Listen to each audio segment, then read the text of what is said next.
সবাইকে শুভেচ্ছা। আমি কামাল হোসেন। আজকের আপনাদের জন্য পিএসসির জন্য একটি ভালো খবর নিয়ে এসেছি। আজকের মাননীয় প্রধান বিচারপতি হাইকোর্টে পিএসসির কর্মকর্তাদের এবং রাজ্য সরকারের এজিকে অ্যাডভোকেট জেনারেলকে প্রচুর পরিমাণে ধমক দিয়েছেন এবং বলেছেন এতদিন ধরে পিএসসির পদগুলো পড়ে আছে কেন।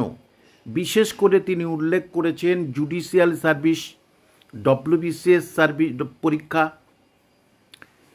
পিএসসি যে স্কুল ইন্সপেক্টরের পরীক্ষা, এবং গতদিন আপনাদের বলেছিলাম যে পিএসসির যে প্রায় 1000-এর উপরে সরকারি স্কুলগুলোতে শিক্ষক নিয়োগের তৎপরতা শুরু হয়ে গেছে।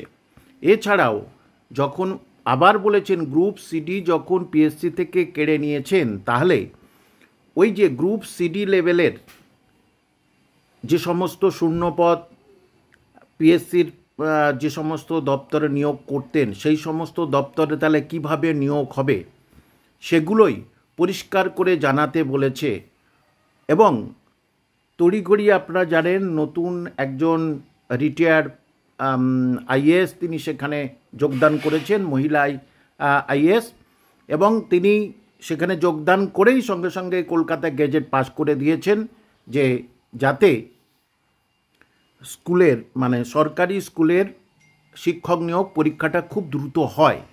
আর সেই জন্যেই আপনাদের বলছি ভোটের আগে, ভোট বড়বালাই আমরা সবাই জানি, যেহেতু স্কুল সার্ভিস কমিশন নিয়ে আমি অনেকবার বলেছি, মাদ্রাসা সার্ভিস কমিশন নিয়ে অনেকবার বলেছি, রাজ্যের ছাত্রছাত্রীরা, রাজ্যের ট্রেন ছাত্রছাত্রীরা তারা কিন্তু খুব হতাশ হয়ে আছে এবং তার ফল তারা কিছুটা ভোট বাক্সে ফেলতে পারে বলে এমন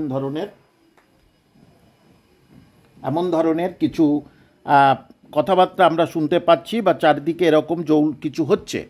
সেই জন্যই বললাম যে আপনারা এবারে নিশ্চিত থাকতে পারেন এইবারে অন্তত পক্ষে পরপর কিছু বিজ্ঞপ্তি দিতে পারে। শুধু বিজ্ঞপ্তি দিলে হবে না, সেখানে আপনাদের প্রস্তুতিও ঠিকভাবে নিতে হবে। অনেক দিন পরে যদি বিজ্ঞপ্তি দেয় তাহলে আপনাদের তো প্রস্তুতিটা ঠিকভাবে নিতেই হবে। সুতরাং প্রস্তুতির দিকে ভালো করে নজর রাখুন। গতকাল বলেছিলাম যারা প্রাইভেট কোম্পানি চাকরি করছেন তারা অবসর সময়ে নিজেকে বেশি করে সময় দিন। যারা প্রাইভেট স্কুলে চাকরি করছেন, যারা অন্য কোনো কাজের মধ্যে আছেন, তাদের প্রত্যেককে বলছি তারা একটু বেশি করে সময় দিন এবারে। কারণ প্রতিটা রাজ্যে ভোটের আগে কিছুটা চমক দেওয়া হয় এবং তার ফল কিন্তু পরবর্তীতে রাজ্যের বেকার ছেলেমেয়েরা তারা কিন্তু পেয়ে যায়। সুতরাং আপনারা নিশ্চিত থাকতে পারেন পিএসসি এবারে কিন্তু বেশ ভালো কিছু আপনাদের জন্য নিয়ে আসতে চলেছে।